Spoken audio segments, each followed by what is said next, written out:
Why aren't you listening to Piffling FM Radio? This is Jennifer Delacroix, Piffling FM, with a message from today's sponsor.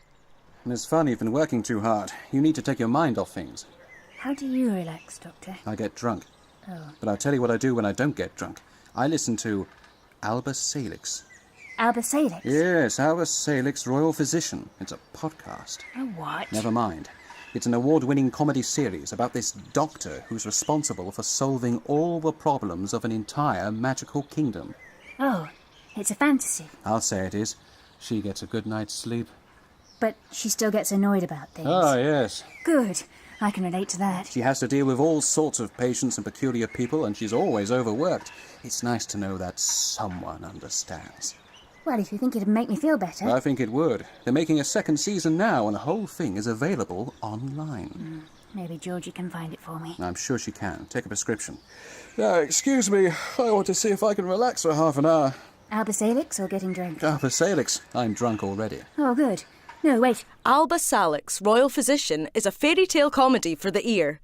Listen to it on iTunes and other podcast platforms. Or go to www.albasalix.com. Piffling FM Radio.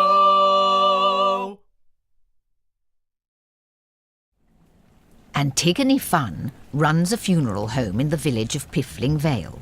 It used to be the only one. It isn't anymore.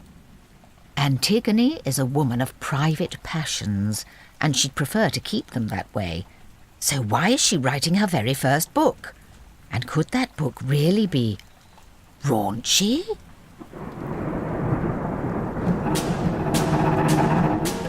Wooden Overcoats, created by David K. Barnes. Season 3, Episode 2, Alter Ego, by James Hamilton and James Huntrods.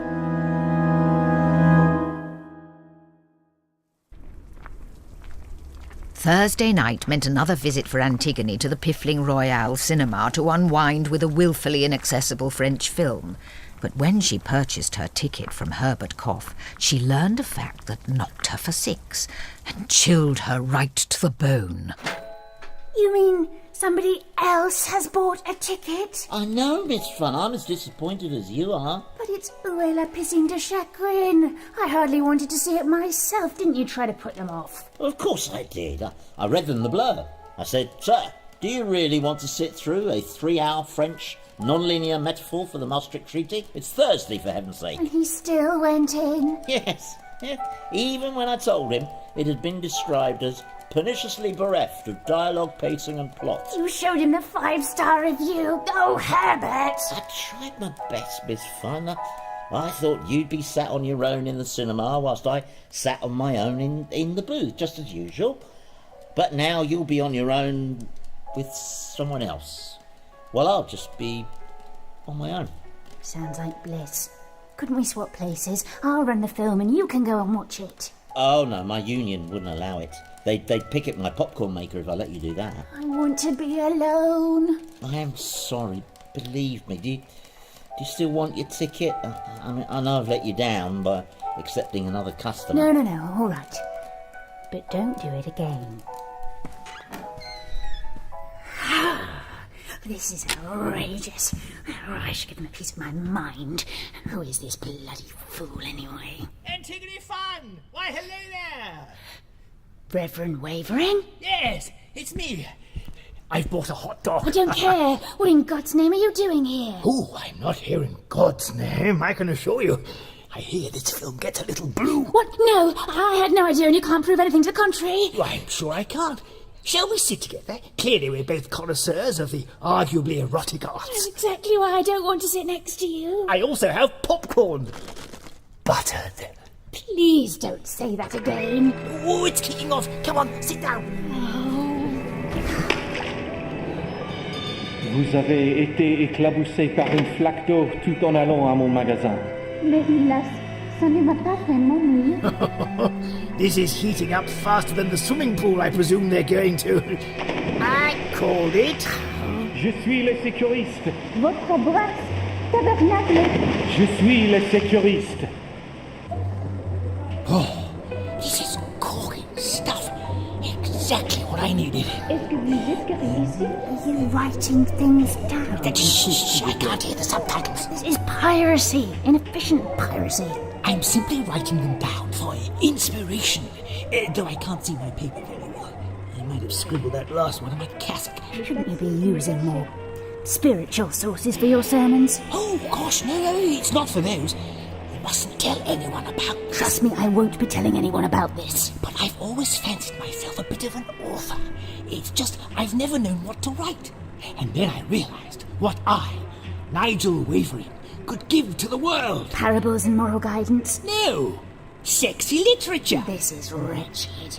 I was flicking through a scrapbook of my favourite funerals, and I realised we haven't had a real belter of a lusty book since Island of Passion. I suppose Captain Sodbury knew how to pen a strong, steamy metaphor. I knew you'd read it. Shut up!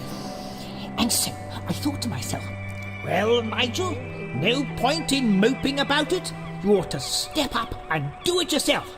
And so I'm ruddy well going to. Isn't there a clash with representing the purity of Christ? Fingers crossed he doesn't exist, for the time being. Right. So that's why I came here, to write down the most suggestive subtitles in this notebook for research. It's like a mood board, but all the moods are sexy. Look, just because it's French doesn't make it sexy. I find that hard to believe, but you're the expert, I suppose. I should have enough inspiration if I keep coming here for a year or so. Wait, what? You're going to come to the cinema every Thursday when I do for a year or so? If you insist. No, that wasn't... Oh! Maybe I don't need to write the book at all. These films seem almost as good. How would you know if you keep talking through them? You know something? I think you should write that book. You do? But you shouldn't wait a year.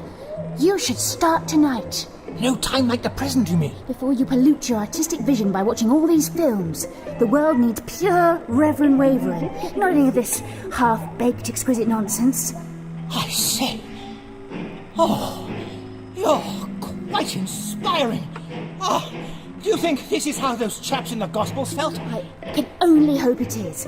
Now go forth and create, and never come back here again. Damn it, you're right. I'm going to write the raunchiest book this island has ever seen. Mind you, I paid for the ticket now. I'm quite curious to see what happens the remaining 170 minutes, are you? I'm quite curious about what happened in the 10 minutes you've talked through. Oh, gosh, all right, yeah. I completely lost track of what's going on. Could you explain the plot as we go?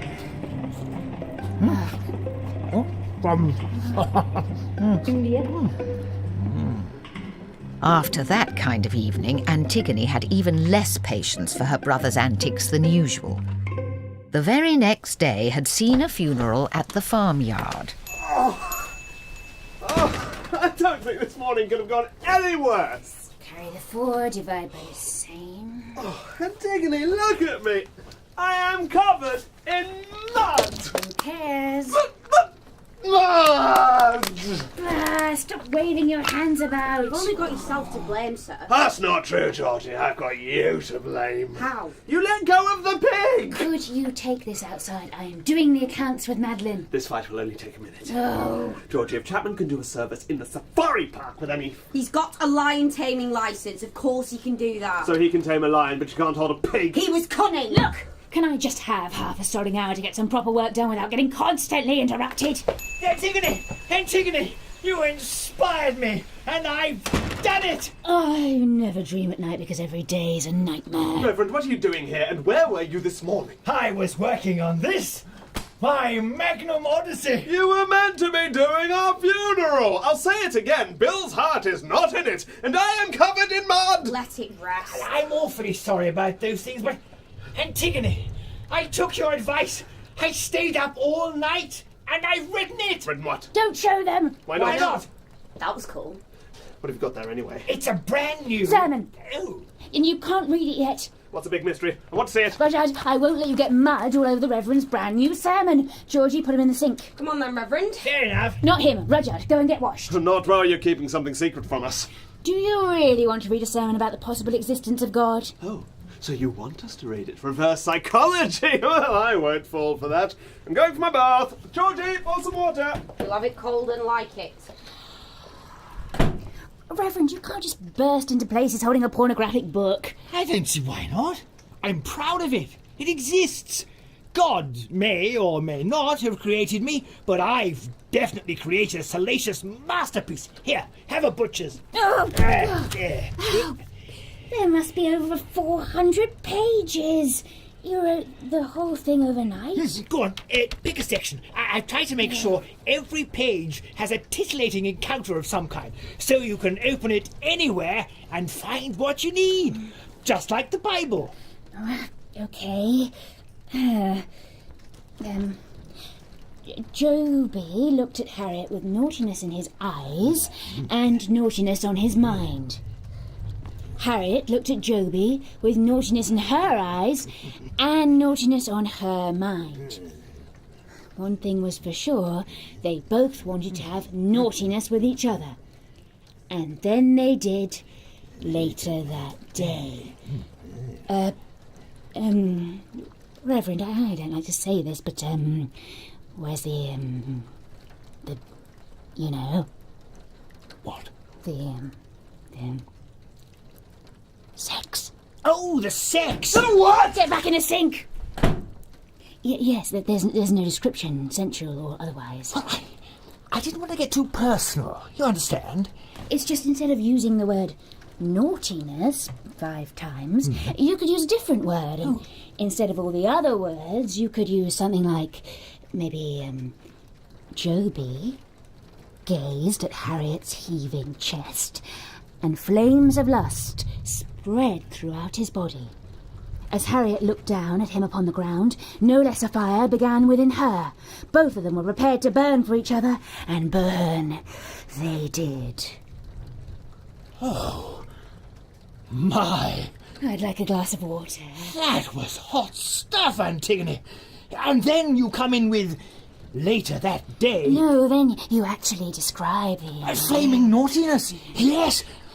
Oh, you know, everything's so clear to me now. I can't write this book without you. Without me? I was thinking of asking Desmond, but he's so frightfully busy, and I'm not sure he'd really approve. But you, why? You're clearly au fait with all sorts of smut. How dare you? What do you mean? I need to sit down. And together, we could be the D.H. Lawrence of erotic fiction. He did write erotic fiction. Well, that's what I mean. It's not sordid. It's an expression of human and spiritual truth.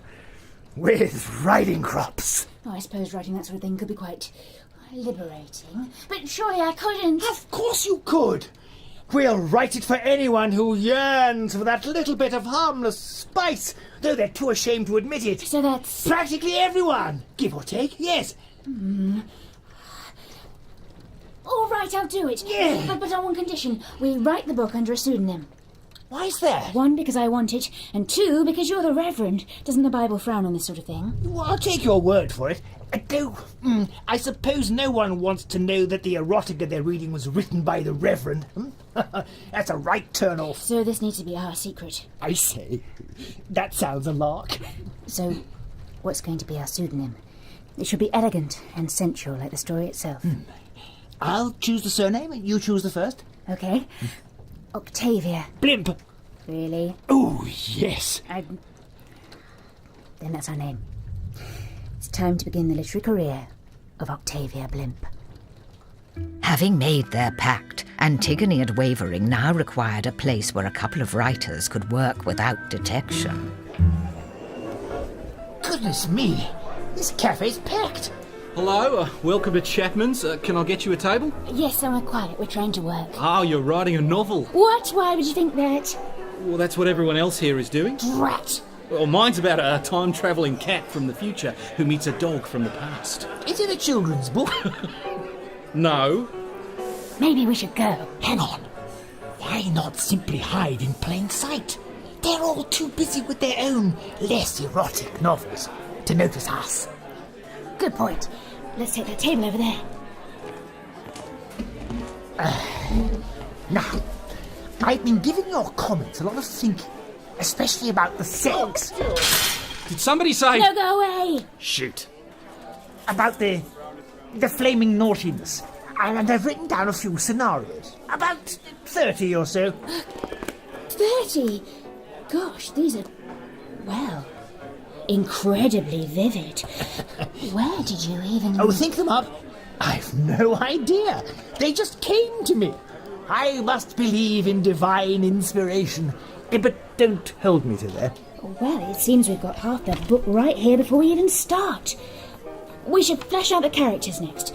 How about the lead? How do you see him? Well, he's got to be incredibly handsome, charming... Successful. And attractive to everyone, whatever their gender. Why, hello there. Oh, hello, Eric. Good day to you. How's it going? Oh, incredibly well. Didn't expect to see you here, Antigone. Can I get you some loose leaf tea or a currant bun? We don't need those things, just privacy. Oh, gosh. Is this a secret thing? Yes, it is. A secret thing. Tell me more. No, everyone, just get back to your coffees. What a swizz. Oh, I see. Are you writing a novel? No. Yes. I mean, no. Sorry. Silly me. I was a ghostwriter for John Grisham. Did a couple of his over a weekend. See if you can spot which ones they are. I won't do that. No, fair enough. I'll just shoot downstairs and embalm Mrs. Goodlife. Enjoy yourself. Oi, Eric, get us a latte, will you? Stacked. Oh, sure thing, Georgie. No, don't come over, don't come over, don't come over. Hey. Still working on the sermon? Oh, I've binned it. Starting from scratch. And to tell you the truth... Reverend. We're just sitting here, minding our business. Yeah, that's cool. I like doing that. Let's have a look then. No. Behind the aquarium while wearing this seal costume. Yes, I'm giving sermons in new places. At the circus on the high wire. A new and dangerous places. This is the church, here's the steeple, up on my cassock, and here's the... Latte, Georgie. Oh, cheers. Put it on my tab. Now, where was I? Leaving. And where was I? Enjoy yourselves. That sounds right. Oh, Georgie, you don't have a tab. I do now.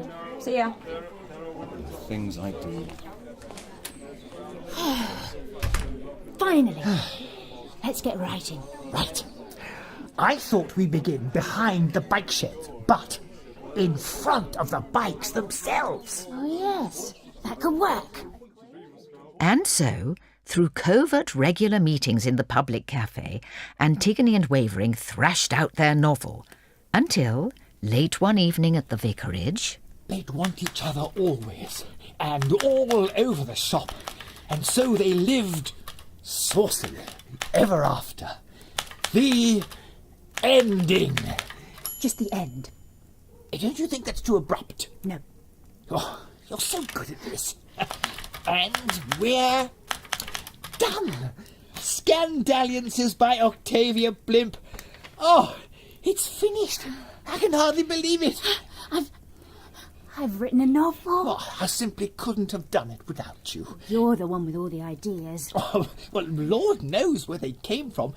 Still, when you may or may not believe that the world was created in 7 days by an omnipotent cosmic force, it's not hard to imagine some nookie on a golf course.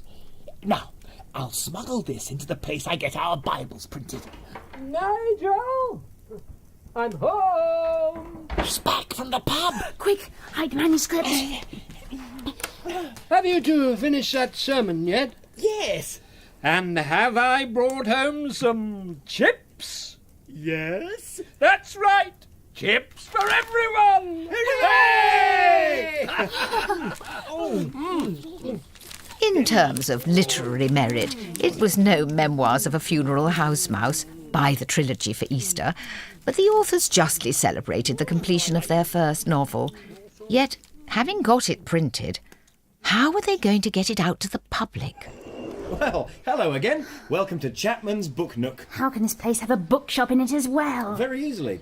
It's for those who need material to stick into their eulogies. It's about time they had some variety. How about you two? Need some inspiration for that, whatever it is you aren't working on?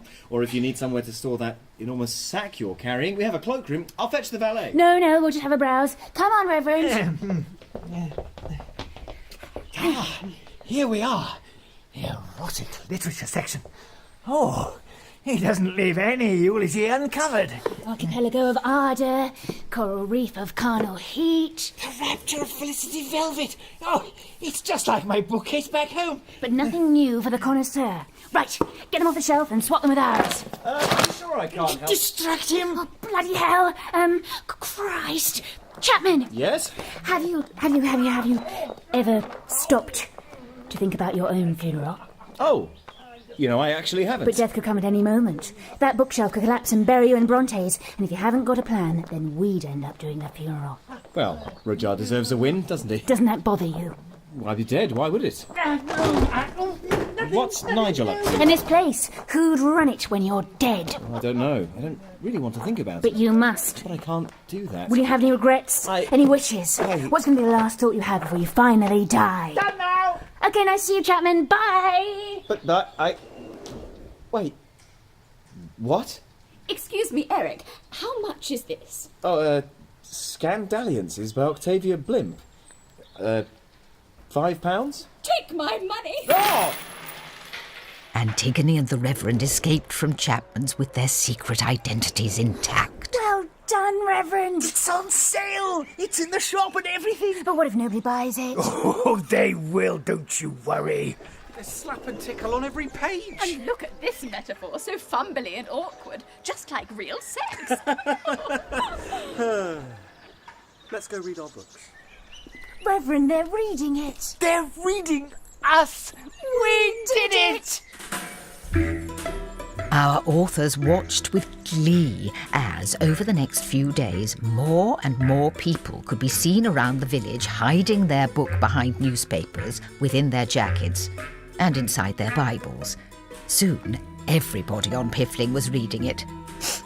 Which is, I suppose, what happens when you write something populist. Hey guys, have you seen this? What is it? Filthier than you could possibly imagine. Every character is brilliant, except the main guy. He's a tool. Oh, Scandalliances. I've never read it. Oh, it's dirty as. You'd love it. How dare you? That's a lie, a barefaced lie. You bear more than the faces in this. Like, they're bums. Georgie, the best thing you could do with that is tear it up and use the pages as coffin padding. Like the last book I was given. How to Pad a Coffin by G.H. Crimpton. Yep, I never read it. Too many coffins to pad. Well, of course you'd be dismissive of Octavia Blimp and her exquisitely crafted prose and sensual nuance. I thought you hadn't read it. And I thought you should shut up. Yeah. Antigone's first novel was quite a hit. I did glance at a few pages and they were, fine. So, whatever. But across the village, in the church, her co-author was soon to realise that things were getting complicated. Hello, Reverend. Herbert! It's been a while since I've seen you here. You still do confessions, don't you? Are you still a Catholic? Yes. Then I'll pretend to be one too. Jump into the booth. So, what's on your mind, Herbert?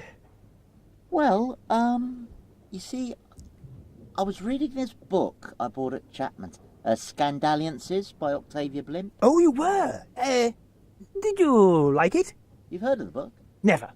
But, well, if you're confessing that you enjoyed it, then God forgives you and commends you on your test.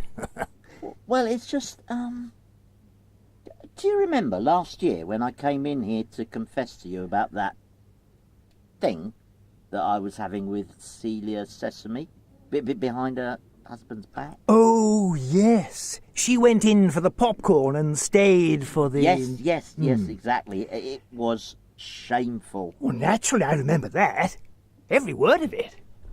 Well, I know this is going to sound a bit mad, but there's this chapter in Scandalliances which is exactly the same as what happened to me, every word, with the names changed. Now, how on earth could that have happened? Oh, my God. It can't be a coincidence. Oh, my God. Extremely specific things that we got up to with the... Oh, my Jesus God! It's only a matter of time before someone puts two and two together and realises that I'm the handsome chiselled Adonis with the strength of a wild bull. Right, okay, right.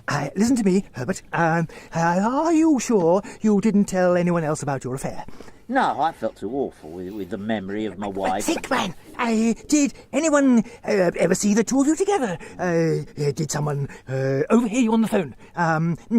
You could have mentioned it in your sleep.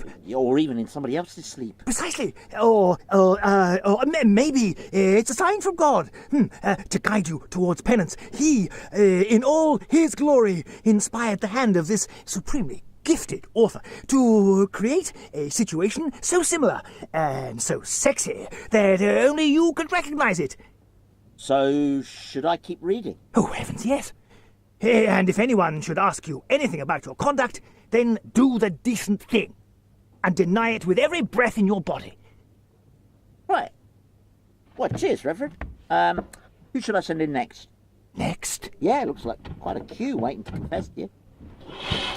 Afternoon, Nigel. Eric? Look, I won't take up too much of your time as you've clearly got a rush on, but I've been receiving money for the sales of an erotic novel I didn't even stock. So why have you come to see me? I'm innocent. I tell you, I'm innocent.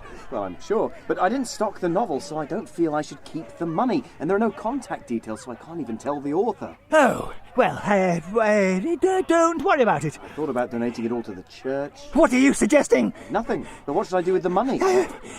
Keep it. Have a holiday.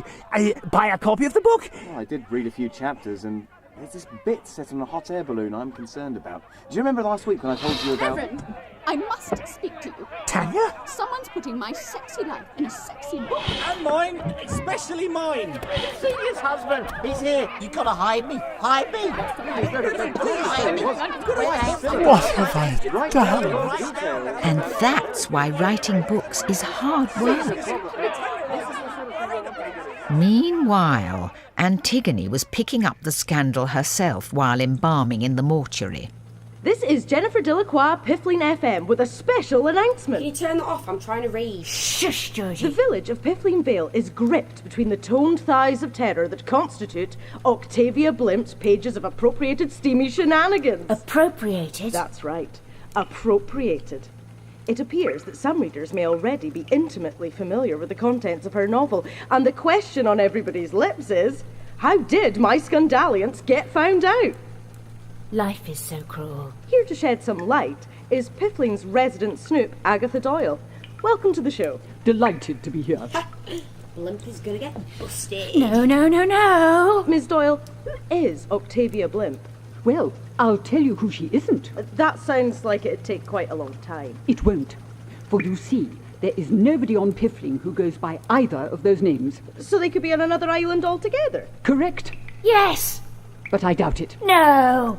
I think it is a person from this island writing under a pseudonym. Oh, now I'm confused. You said you'd tell us who it isn't, but if it's someone using a fake name, then you can't even tell us that. Well, I have managed to rule some people out already. Myself, for example. But I'd like to reassure everyone listening, if indeed anyone is, that the culprit will be found, or my name isn't Agatha Doyle. Does that mean Agatha Doyle is a fake name too? No, but it does mean that I'm about to head straight to the Piffling Royale. Why? I understand that every Thursday they show films of a decidedly French nature. Exactly the sort of thing to influence our naughty author. When I find out who's been going there every Thursday, I expect the list of suspects will be considerably narrowed down. Hey, don't you go to the cinema every Thursday? Shut up, I'm hyperventilating. Best of luck, Miss Doyle. And before you go, we're about to play a round of Pin the Tail to the Raunchy. I'll read a titillating tidbit from Scandalliance, and you listeners at home try to guess which of your friends it refers to. Is that legally acceptable? Let's find out. Antigone, did you write this book? No. Antigone! That book we wrote together has gone wrong! Both of you wrote it. Flipping Nora, this is brilliant. It is not brilliant because my co-author stole all his exceedingly intimate stories from real-life actual people who aren't happy about it. I was wondering where I got all the stories from, and it was only today that I realised. From confessions! From confessions? Do you think the Pope will mind? Who cares? You not only wrote a book about other people's sex lives, but you broke a whole number of confidences to do it. If this gets out, nobody will ever confide in me again. I'll be defrocked, just like every character in the book. And Agatha Doyle's about to go to the cinema to find out the names of every regular Thursday night customer. Oh, that's all right then. I've only been once. What about me? Okay, you guys, relax. When people find out I wrote this, they'll start to imagine all manner of things about me, and some of them might be right, but a lot of them will be wrong, and I don't want to think about anything at all ever again. Look, it could still be all right, but we've got to act quickly, and we're going to need some help. Nobody can help us now. There's just one man who might. No. But... No! Please! No! But why not? Because I'm reading this book with my eyes as closed as they physically can be, and I'm appalled at you. Madeleine, have you seen this stuff? No, you wouldn't want to. Nah, it's great. It's moving, but in a very specific way. I'm not interested. This Jack the Lad leads like no one I've ever met, and I don't understand half the words anyway. This is degenerate filth. Yes, it is. And we were jolly proud of it until half an hour ago. We've changed the landscape of erotica forever. The Reverend's right. It might not be your cup of hot water, Rudyard, but to a lot of people this kind of thing expresses an important and desperate need. And what about Funn Funeral's needs? This scandal could completely ruin us. Antigone, you should be ashamed of yourself. No, I will no longer be ashamed of doing two things that every person should have the right to do. Think about sex, thank you, and express themselves creatively. I don't do either of those things. And nor should you have to. But don't turn your nose up just because we like to. Well, you both make a compelling case. Yes, we do. So you should tell Agatha Doyle you wrote the book. No, we can't do that. Then what do you expect me to do about it? You're gonna help them Hindenburg the blimp. These words, they mean nothing. If we could, we'd have loved to write a follow-up. And a follow-up to the follow-up. And a spin-off to the follow-up. Yes. Maybe a film. But we can't. Antigone and I have talked about this, and our fling with Octavia Blimp has to end. So, we need to kill her off and give her a funeral. You want me to bury a made-up person? That's about the size of it, yes. I mean, this will probably be the emptiest experience I've ever had, but I can't see another way forward. Okay, hand me those books. Why? We're going to need something to pad the coffin. And so the word got round that Octavia Blimp, notorious erotic author and one-hit wonder, had died of an overdose of royalties. The village turned out in force to make sure that the story was true. I can't believe our biggest funeral of the year is burying your stacks of shameless smut. Now be quiet, Rudyard. We create art. Toddlers can create art, Antigone. You don't see them asking me to bury a coffin full of books. Still, at least we look popular for once. I'll say you do. Chapman. There you are. I bet you wish you could be burying a great literary figure, eh? I mean, her book was entirely tasteless, but you can't deny it had impact. Yeah, you're right. I'd be lying if I said I wasn't a little envious that somebody this high profile slipped away under my nose. How'd you get her? She must have realised I'd do her justice. You described her work as entirely tasteless. I enjoy these chats. I say, Antigone, time to get it over with, I think. Do we have to? Oh, they'd only find out one way or the other. Wish me luck. Everybody, in a moment, I shall ask you all to step outside with me to bid a fond and perhaps controversial farewell to Octavia Blimp. But before we do, I should like to say that, well, Octavia Blimp seemed to come out of nowhere and plugged a hole in the bathtub of our lives that most of us never realized we needed filled. And just as soon as the water in that bathtub began to rise, tingling us with her bubbly warmth, she was yanked sharply away, and that warmth was drained before we ever had the chance to truly soak in it. She made us feel giddy with excitement and potential, as though, through her work, we could be who we needed to be. I hope that feeling will linger beyond her passing. And, you know, folks, I'm sure that it will.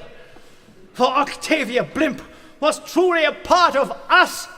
She was everybody, and yet nobody. And yet, perhaps, specifically, somebody. Maybe two somebodies, tops. But what I'm saying is,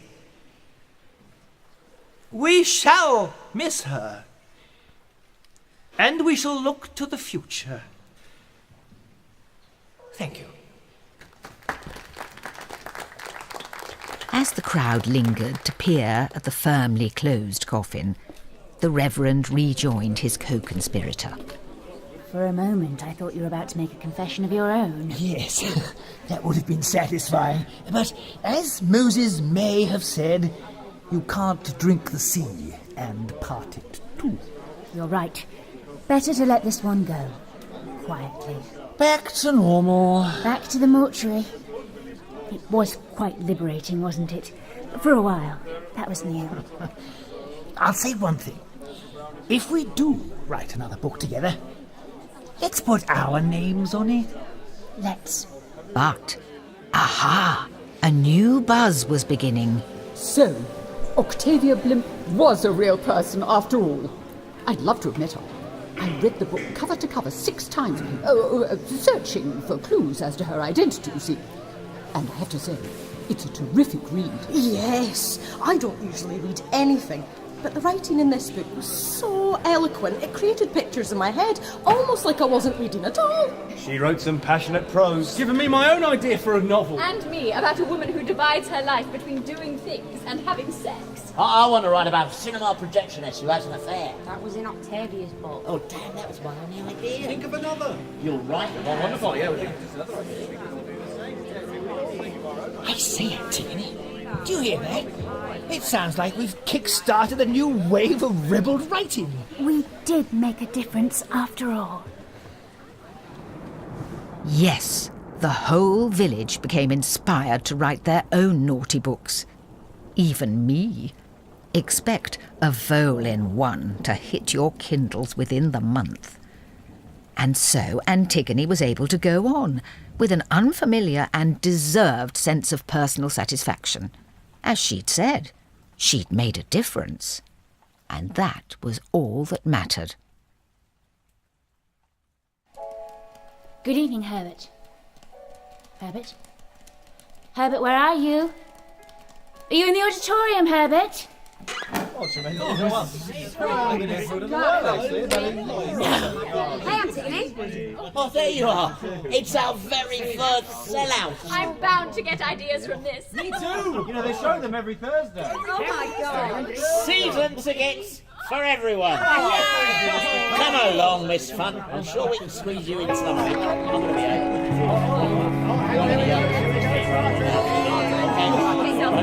Yeah. Oh, wow. Next to me, Antigone. Yeah. Oh, God.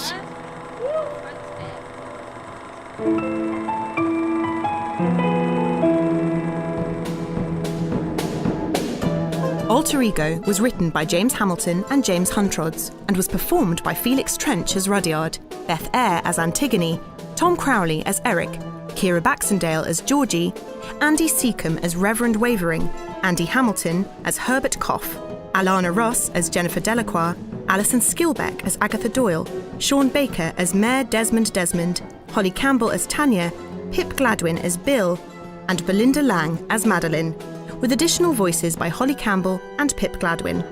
Original music composed by James Whittle. The programme was recorded at the Artspace Studios and was produced and directed by Andy Goddard and John Wakefield.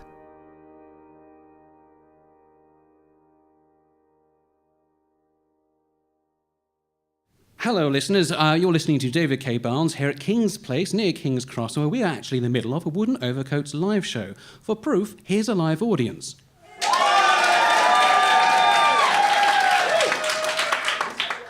tremendous. If you'd like to be part of that live audience for our next live show, which is on April? That's ridiculous. It's February. Cut this, John, cut this. It'll be on February the 9th in 2 weeks' time, where we will be doing episodes... What? If you'd like to be part of that week's audience there we just heard, then you'll be coming along to the 9th of March to hear Wooden Overcoats episodes 3 and 4. That's Rudyard Takes a Hike by Rosie Fletcher and The Race of Piffling by Eric Chapman himself, Tom Crowley. So please come along to King's Place near King's Cross in London on the 9th of March for Wooden Overcoats, our second live show. Thank you very much. Just so you hear it again, there's that live audience again.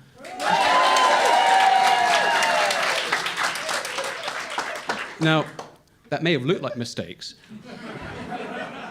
I like to put my producers through their paces so they can sort of have lots of takes and edit things together. It just keeps them on their toes. A perfect take would have just been senseless.